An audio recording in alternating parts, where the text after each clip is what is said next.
Navegar los mares del sur es siempre difícil, porque nuestro mar es especialmente tormentoso, es especialmente bravío. La navegación no es sencilla. Aquí la parte meteorológica se embravece mucho más. Y a medida que va acercándose el invierno, cada vez va siendo más bravo. Es decir, empieza a haber más viento, los vientos predominantes son de la zona oeste, suroeste, el mar se torna más embravecido. Las tormentas son espantosas y obligan inmediatamente a buscar puerto seguro.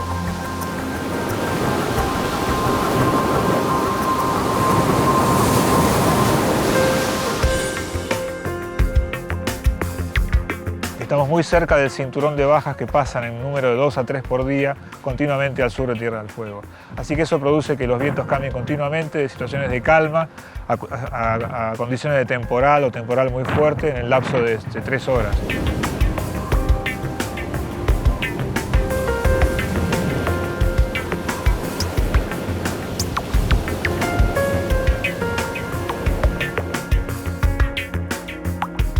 Cuando el viento está en contra de la corriente, se produce un fenómeno de olas que son sumamente verticales, rompientes del lado del viento y empujadas por la corriente.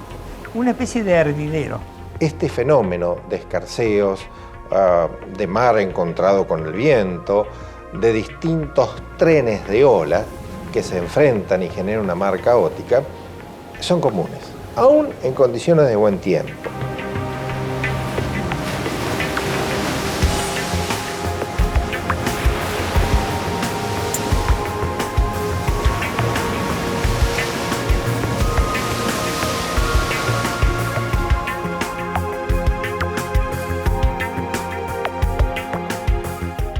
No es fácil navegar el sur, no es fácil hoy en día, mucho más en aquella época donde eran poco más que cáscaras de nuez con velas. Cuando usted empieza a querer entrar a un sitio, entrar a un puerto, a una ría patagónica, a uno de estos estrechos de la isla de los Estados, que se necesita una precisión absoluta porque hay piedras y cosas de todos lados, ahí está una especie de finura que era asombrosa. Los riesgos están en las recaladas. En esa época no había posicionamiento, no había radar, lo único que había era la sonda de mano y lo que ven los ojos, y punto. Ahí hay willywaws también, que son esos vientos repentinos que bajan de la ladera Se le venía uno de esos y le aplastaba el barco contra la costa y se lo deshacía. Por eso había tantos naufragios en esa época. Piedrabuena salvó, si mal no recuerdo, del orden de 200 náufragos en Isla de los Estados y la Tierra del Fuego. De hecho, si uno mira algunas cartas que hay en algunos lugares en donde detalla la cantidad de naufragios y hundimientos que hubo en la zona, particularmente durante el siglo XVII, no, XVIII y XIX, y realmente es para asombrarse.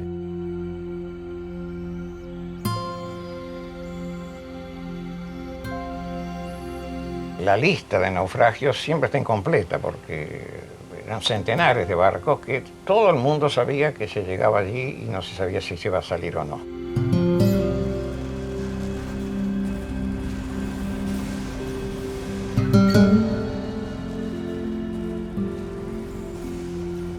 Piedrabuena se convierte en un verdadero rescatista de náufragos. Bueno, algunos testimonios fueron como rescates riesgosos.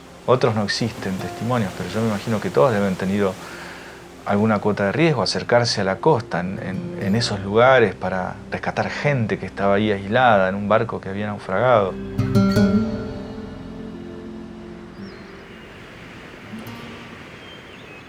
Y después la faceta de su pericia náutica, ¿no es cierto? Es decir, llegar, poner su barco en el sitio donde el otro se había partido, digamos. Yo no sé cómo cabía la media docena de tripulantes que iban a bordo. Y recogían 15 o 20 hombres más, había que sacrificar la propia comida. No era simplemente que yo pasaba por ahí, se estaba hundiendo un barco y lo subí a los muchachos, tiré de la soga y los rescaté. En alguna ocasión hasta pierde una campaña. Perder una campaña es como perder una cosecha, a ver si eso se entiende. Esto les hace un hombre que está muy acuciado por las circunstancias económicas, porque él siempre está en el filo de la navaja, de estar fundido por completo, ¿no es cierto? Había derecho, cuando uno rescataba un naufragio, a cobrar algo. Él nunca cobró. Pues eso nunca tenía plata, porque jamás cobraba nada ni quería nada.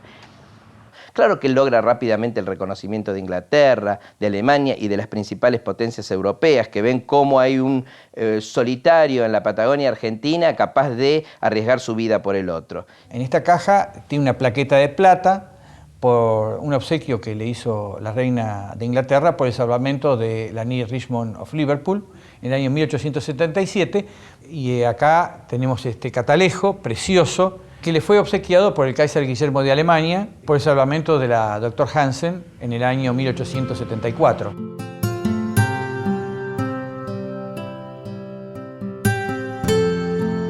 En Puerto Cook, él establece un refugio para naufragios. La isla fue una de las esquinas del mundo junto al Cabo de Hornos. Fue uno de los lugares donde primero vinieron los navegantes a buscar lobos y pingüinos junto a las Malvinas. Yo por lo menos creo que el tema de la cacería de lobos, fundamentalmente, y más adelante la de ballenas, fue el argumento que se utilizó para conquistar Malvinas y para conquistar esta zona. Era el motivo que atraía a los navegantes, no había otro en ese momento, ni siquiera la ganadería.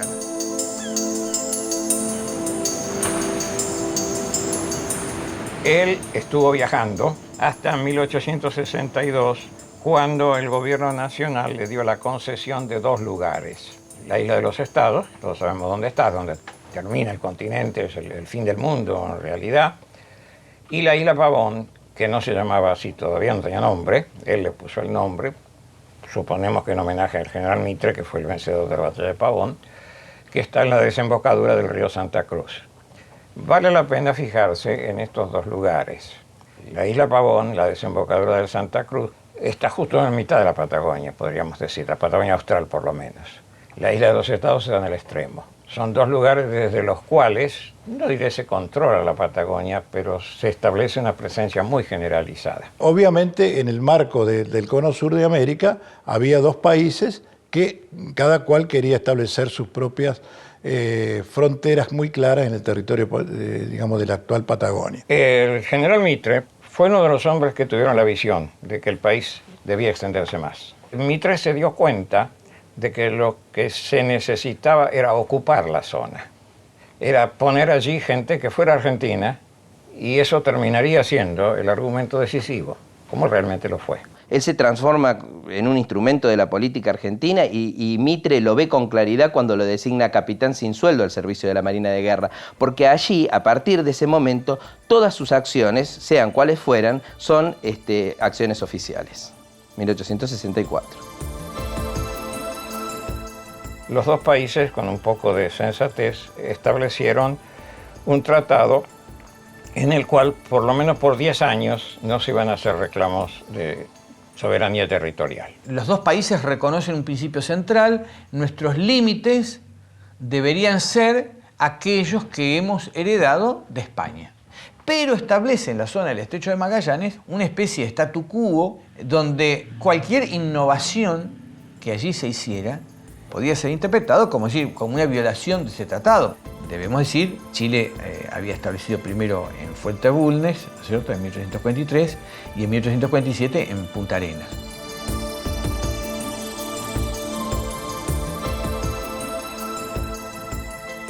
En ese momento era como decir, soy dueño del Canal de Panamá.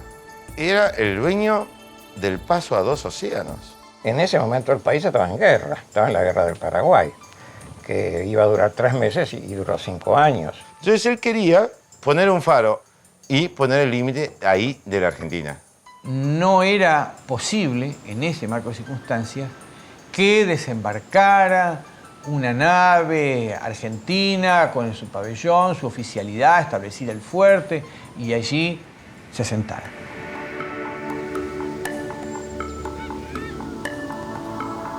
El sur argentino empieza a tener interés para los argentinos a partir de 1870, 1860.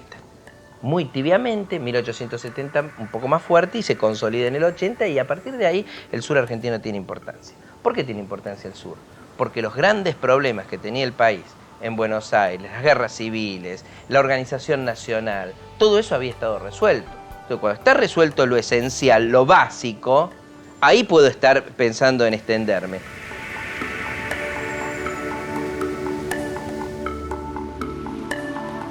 Piedrabuena nació en Carmen de Patagones y eso es sugestivo. Es el único héroe nacional nacido en la Patagonia. Carmen de Patagones era el fin del mundo en aquel tiempo. Como lo había sido desde su fundación en el año 1779. Cuando decimos partido de Patagones, decimos provincia de Buenos Aires, llegábamos hasta el Estrecho de Magallanes.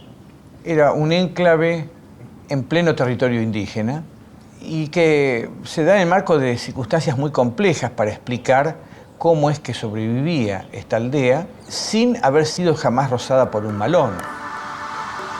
Es una aldea en donde los indios están presentes, donde recorren sus calles, donde vienen a comerciar, donde se los puede encontrar en los boliches, alternando con los parroquianos.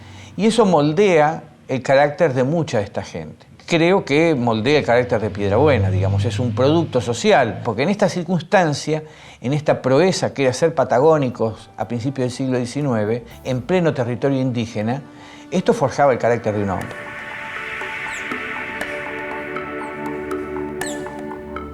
El padre era santafesino y la madre maragata, como le dicen ahí los españoles que vinieron a poblar Patagones. Tenían un negocito que comerciaba con la gente marina. Hay que imaginarse un barco en el río, ¿no es cierto?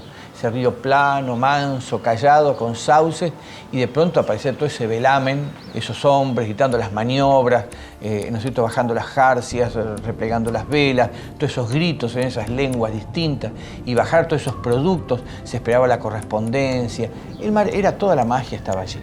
Siendo chico, él se escapó de la casa, se fabricó un botecito para desesperación de los padres. Y llegó un día que se llegó casi hasta el final del Río Negro. Y fue rescatado por un marino que ni siquiera sabemos el nombre completo, se llamaba Lemon, el norteamericano. Se embarcó en uno de esos y fue hasta Buenos Aires para seguir a Nueva York, pero se peleó con el capitán porque trataba muy mal a la gente y se desembarcó. Y la cuestión es que él termine enojándose con Lemon. Que un niño esté en condiciones de carácter de enojarse, pero no solamente de enojarse en un berrinche, como ella venía, enojarse en un berrinche tal que se baja del barco, ¿no es cierto?, y se queda en Buenos Aires. Y se quedó en casa de el capitán Harris. El Rengo Harris, que había sido uno de los capitanes de Brown, que ligó un balazo y vivía en Buenos Aires, era inglés también. Lo protegió, lo tuvo casi un año acá en Buenos Aires, estudiando y demás, y después volvió a Carmen de Patagones. Y ahí apareció este personaje que se llamaba William Horton Smiley, un capitán norteamericano que tenía un barco muy bueno y muy ágil, que se llamaba Nancy. Y le pidió al padre que se lo diera, que él lo llevaba a Estados Unidos. Y bueno, gracias a Dios, bueno, le dijo que sí. Y de ahí nació la escuela que hizo Piedrabuena, desde grumete de ese barco, con ese Smiley que era un personaje extraordinario, diremos un didacta y fue un segundo padre para él. Y es su verdadero mentor en los primeros años, quiero decir, el gestor, el que lo lleva a Estados Unidos y el que le permite formarse en una escuela de náutica en Estados Unidos y adquirir las patentes de piloto. Que fue el primer argentino recibido en Estados Unidos.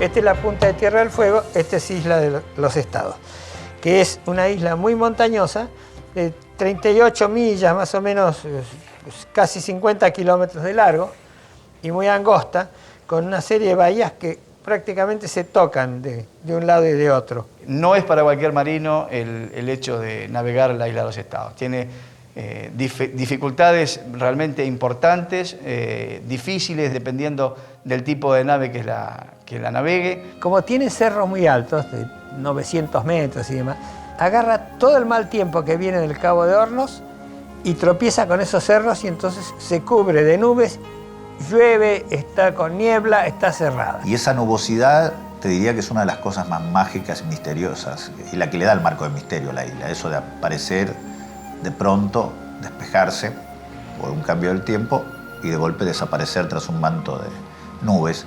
Las tormentas la han hecho inaccesible hasta hace algunas décadas, relativamente inaccesible. Creo que los vientos fueron los grandes aliados de la isla, deprimiendo la apetencia de colonizarla. Pero los yaganes, o yámanas, como sería más correcto decir, tenían un hermoso nombre, decían Chuanicín, la isla o país de la abundancia, repleta de colonias de lobos, repleta de aves marinas con huevos, repleta de cholgas y mejillones de unas colonias impresionantes. Era para un pueblo canoero, un pueblo que vivía atado al mar, en un país de la abundancia. Toda la isla está revestida de árboles, salvo en contados lugares donde hay turbales, que son pantanos fríos. Yo no sé unos bosques antes de la Antártida, pero bosques tan tupidos que se puede caminar por arriba de la copa de los árboles. Son guindos que han tardado centurias en crecer para obtener en ese frío ese tamaño, ¿no? Y él iba a los sitios y entraba con un buque grande y maniobraba y se metía en los sitios más insólitos con una habilidad marinera realmente asombrosa.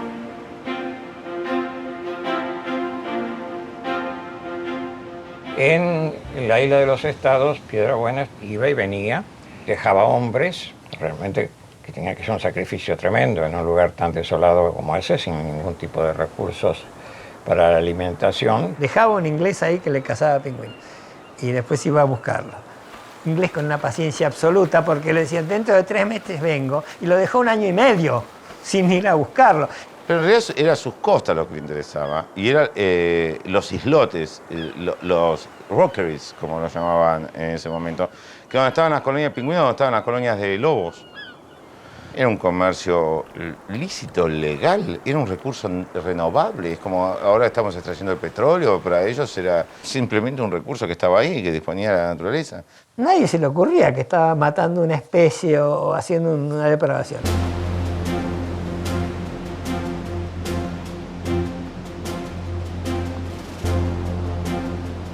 En cambio, en la isla Pavón, edificó una casa que ha sido reconstruida, que está allí todavía como lugar histórico, donde estaba establecido.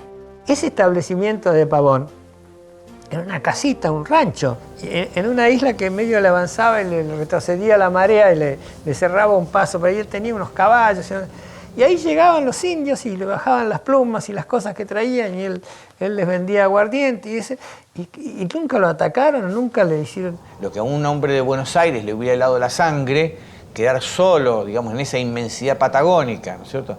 Y allí los indios, para Piedrabuena era un esfuerzo, le planteaba algunas cuestiones de logística complejas, ¿no es cierto? Pero para él no se le movía un pelo en esto. Tiene una vinculación con los indios muy fluida. Indios que se dice él trataba de convencer de que fueran argentinos y no chilenos. Se sabe que él le entregó banderas argentinas para que las pusieran en los lugares donde habitaban, de alguna manera señalando la soberanía argentina en la zona. Algunos caciques tehuelches se vinculan con él, lo apoyan y hasta establecen relaciones con Buenos Aires gracias a la mediación de Piedrabuena.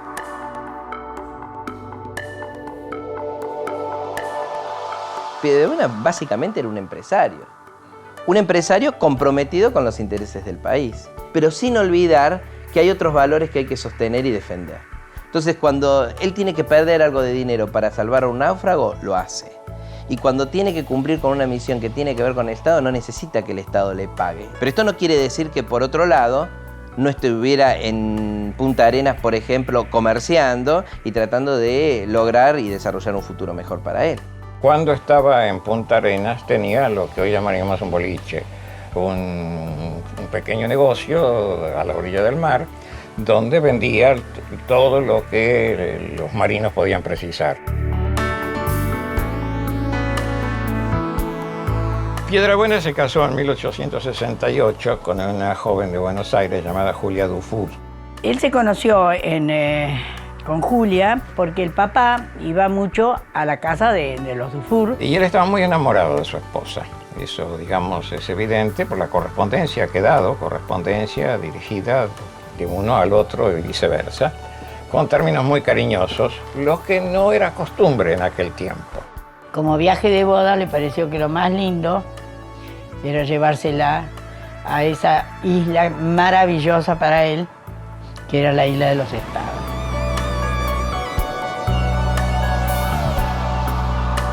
Ella estaba en el barco, no bajó a la isla de los Estados, estaba un poco descompuesta y qué sé yo. Todavía el barco era un barco con un perfume a cabras y a aceite de pingüino, todo lo peor que te puedas imaginar. Bueno, así, ese era el perfume del barco. Bajaron a la isla y le dijo, mira qué bonita isla, mira, no es una belleza así, le dijo ella, la pobre, que no podía decir otra cosa, pero la veía que era un lugar inhóspito, pero él estaba enamorado de su isla. Ninguna niña de nuestra época admitiría un viaje de bodas de ese tipo, pero ella sí lo hizo. Y eso también nos muestra cierto doble aspecto de la afectuosidad y del coraje de una mujer joven, bien educada, que estaba dispuesta a acompañar a su esposo aún en circunstancias tan difíciles. Debía estar enamorada hasta los huesos, mira, porque francamente, para hacer la vida que llevó al lado de Piedrabuena y que lo ayudó tanto, porque ella siempre lo ayudaba en todo a él. Piedrabuena siempre tuvo cuidado de su familia.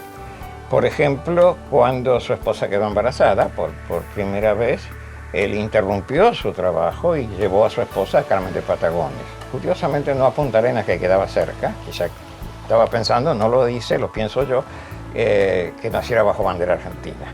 Tuvieron 5 hijos. La mayor fue mi abuela, Ana Piedrabuena.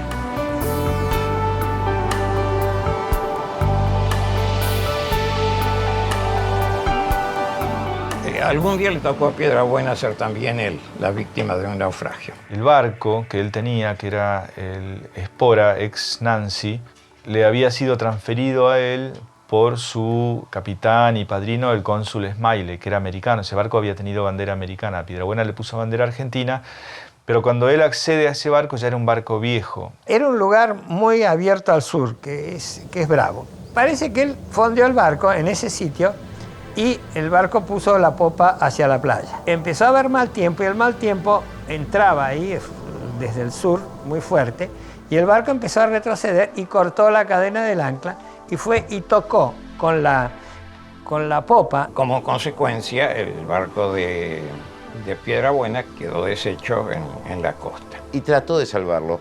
Luchó meses. Y si uno lee bien su diario, así lo dice. Cómo lo trataba de salvar, cómo lo trataba de mover, cómo golpeaba, cómo se rompió y cómo tuvo que decirle a su patrimonio máximo, a su gran amor, como un capitán puede tener con cualquier buque.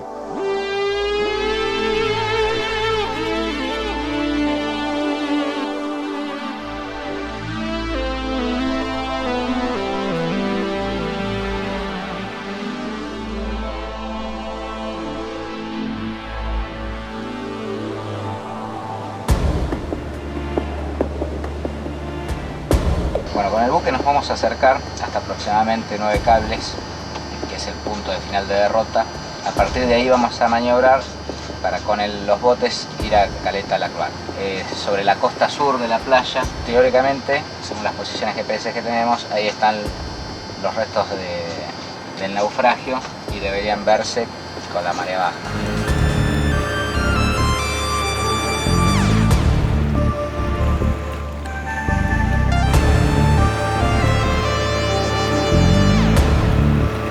Él en Isla de los Estados naufraga con la Espora, con toda su gente, y a partir de allí se ven la necesidad de o vivir quién sabe cuántos años aislados totalmente en la isla, porque la isla era, además de no ser habitada, era muy poco visitada. Si no se salvaba ahí, que no salvaba.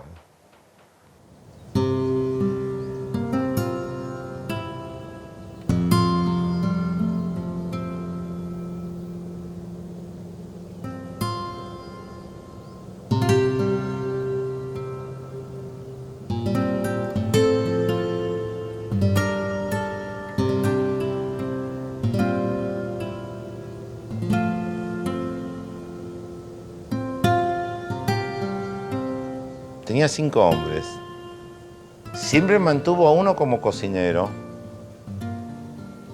Veamos qué tan importante es este rol, sea en un buque, sea en una colonia, sea lo que sea. Y no cocinaba la delicatessen del mundo, ¿no? Pingüino en las 1000 variedades, o sea, lo que veo con pingüino. Pero siempre mantuvo eso, siempre tuvo enfermos. Increíble cómo él luchaba para darle coraje. Porque ya todos estaban pobrecitos del otro lado, porque con el frío que hacía y todo lo que y mal comidos. Eran, que me perdonen, malos sujetos, que no les gustaba trabajar, se embriagaban, se peleaban entre ellos. No es fácil la situación, porque llega un momento en el cual uno de ellos trata de quemar la embarcación, nada más que porque se pelea con otro. Pero aparte el lugar no es lo más hospitalario que hay. Si vemos el arroyito donde hizo su refugio, es impresionante. Ahí vivió 3 meses, o ¿cuánto iba a vivir? Toda la vida. Que Piedrabuena haya podido organizar a su gente y haya podido de los restos del Espora armar otro barco para salir de Isla de los Estados y que les haya dado además el ánimo suficiente como para cruzar el estrecho a pesar de tener un barco construido con restos y tan pequeño como el que era, evidentemente implica o indica que Piedrabuena tenía una fuerza, una vinculación muy particular con ellos.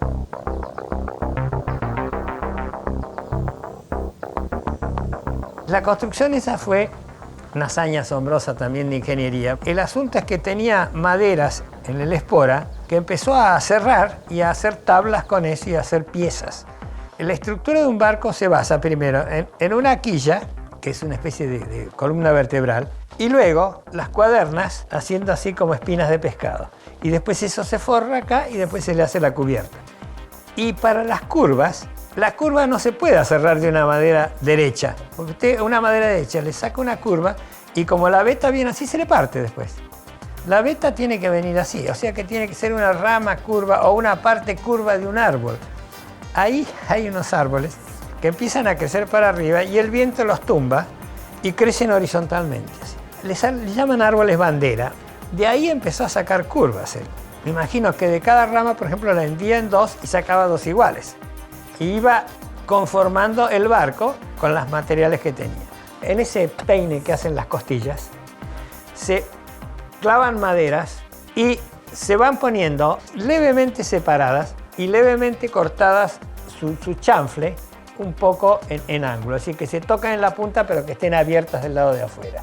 La última tabla aprieta un poco las otras, hace que todo el canasto ese se arme en una forma apretada, pero sin embargo quedan todas esas rajas de esas ranuras, y en esas ranuras entonces es donde se mete ese pabilo retorcido, mojado en brea, en pintura, para hacerlo impermeable. Ese es el calafateo, con material en lugar que puede ser musgos, cualquier fibra vegetal que se seca un poco. Los llamanas usaban barros y arcillas para las canoas. Evidentemente tenía conocimientos de fundición porque toda la parte de lo que es herrajes de timón, él lo fundió en la isla. Inclusive lo tuvo que fundir en 2 oportunidades porque tuvo problemas. Y al final terminó ese barco de una manera asombrosa. Le hizo palos, velas, todo, y lo echó al agua. Y botar el Luisito fue un trabajo de más de 10 días. Sacarlo de donde improvisó el astillero, que está totalmente identificable y se pueden ver los restos de donde se construyó el Luisito. Llevarlo, pasar por al lado de la espora y hacer que flote. Que había que ser, porque había que sostenerlo al costado para que no se tumbara, poner maderas así como durmientes, engrasarlo si era posible, a lo mejor con grasa de pingüino, de foca, de cualquier cosa, y empezar a empujarlo a mano con poco de clic para que el barco fuera yendo al agua. Y le salió otro barco, un barco hecho con la única condición de que pudiera navegar hasta el estrecho donde había gente que lo podía ayudar. Tan feo era que le decían el Sapo.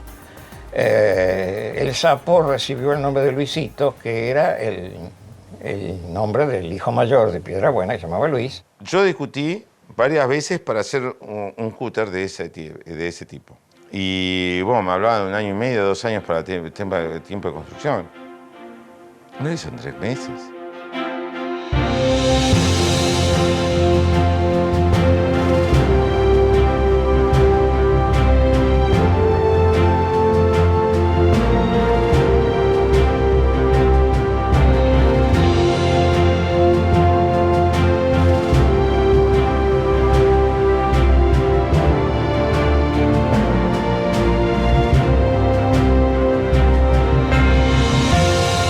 Creo que hay que conocer mucho del mar, ¿no es cierto?, y tener mucha confianza en sí mismo, que sin ninguna duda se la daba los años que él navegó, para poder enfrentar de esa manera y en repetidas veces, porque si uno dice, bueno, salí de la isla, llegué a Punta Arenas y no navegué más, está bárbaro, pero él con ese cúter Luisito después rescató náufragos durante 4 años. En el viaje de vuelta ya a Punta Arenas, vio unos náufragos en la costa norte de Tierra del Fuego y los salvó. Lo fue a buscar, le hizo una balsita, fue a las rocas, los trajo, ¿no?, y se los llevó. Una cosa, es un tipo absolutamente asombroso y un marinero y un maniobrero y hasta le diría un ingeniero de primera, ¿no? Una cosa fenomenal.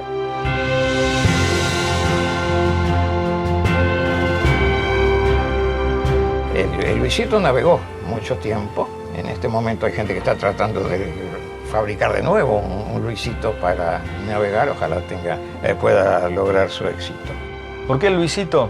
Primero por lo que significa históricamente. Y luego porque como barco es un barquito simple, que tiene un buen volumen interior, una relación costo-beneficio operativa muy razonable. Nuestra idea fue construirla en la carpintería de Rivera, de la base naval Puerto Belgrano, y la idea es que trabajen suboficiales, oficiales y personal de la escuela de suboficiales, alumnos. Usar un barco como escuela es muy estimulante para nuestra juventud, especialmente en temas relacionados con el mar o las carreras afines al mar. Nosotros creemos que es un barco que tiene que ser netamente de instrucción y tiene que navegar por el sur argentino. Lo que sí, primero vamos a tener que aprender a navegarlo. Él lo sabía navegar.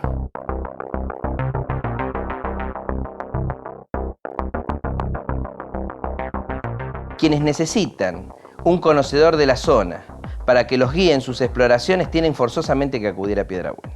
Piedrabuena es el gran práctico de la Patagonia, diría yo, y del río Santa Cruz. Entonces sí se convierte en un conductor de expediciones.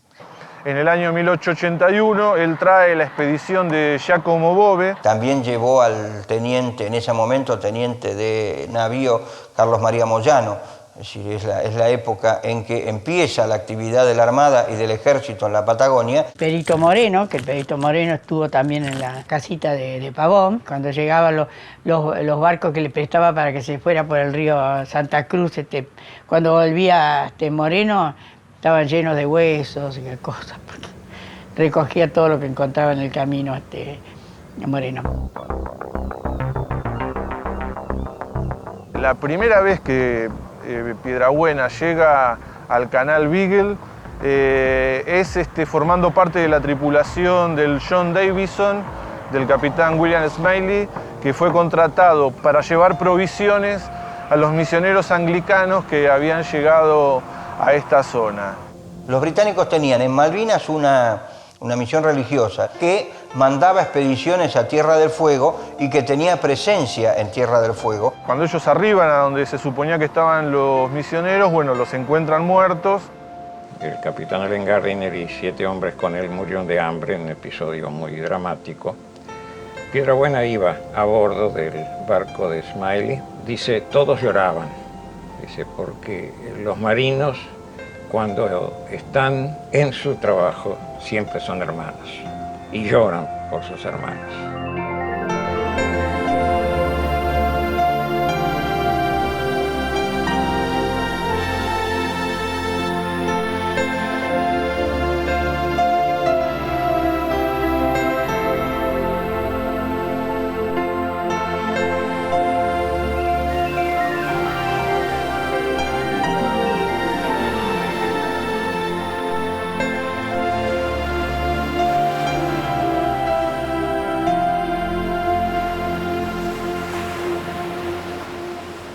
Y en Tierra del Fuego, en lo que hoy es Ushuaia, había una colonia anglicana con un pastor anglicano y los indígenas convertidos al anglicanismo y que izaba bandera inglesa. Darwin es más o menos la misma época, con la Beagle y con el capitán Fitzroy. Fitzroy es miembro de esa iglesia evangelizadora anglicana para las costas de la Patagonia.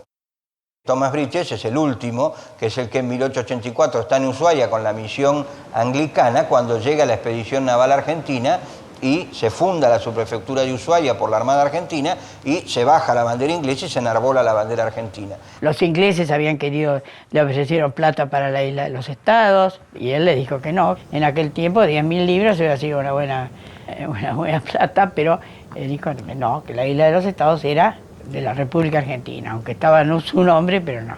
Sin la presencia de Piedrabuena, haber tenido una colonia en Ushuaia británica y presencia en el Estrecho de Magallanes hubiera significado que los ingleses podían haber reclamado como territorio propio la Tierra del Fuego. Piedrabuena se convierte hacia mediados del siglo XIX en el único gran habitante de la Patagonia Argentina. Comienza no solo a poblarlo por él mismo, sino a actuar y a comerciar y a explotar los recursos de la Patagonia.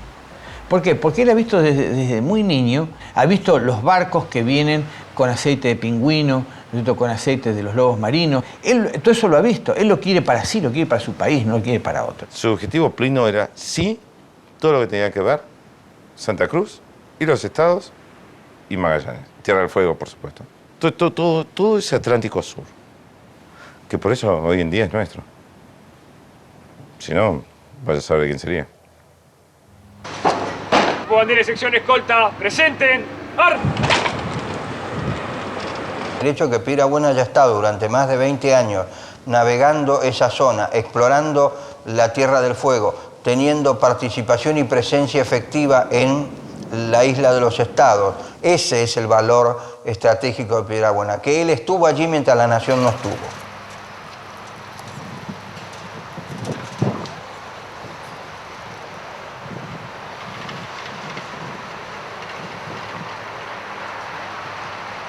Y esto hace que todos lo miren. El gobierno chileno lo mira con atención y el gobierno argentino lo mira con atención. Y ahí aparece una sola persona que, reivindicando los derechos argentinos, sirve a la política, sirve a la diplomacia y hace mucho más que de pronto un ejército en operaciones.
Fue uno de esos hombres que estuvo dispuesto a sacrificarse para pensar en que había que poner la bandera. La bandera nacional es algo identificado con la persona de Piedrabuena.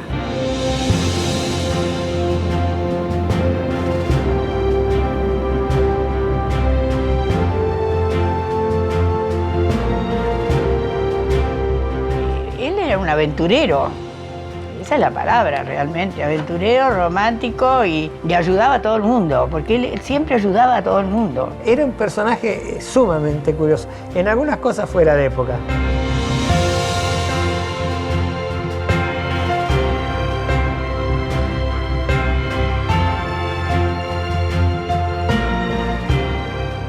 Yo creo que se puede decir que hay un antes y después de Piedrabuena.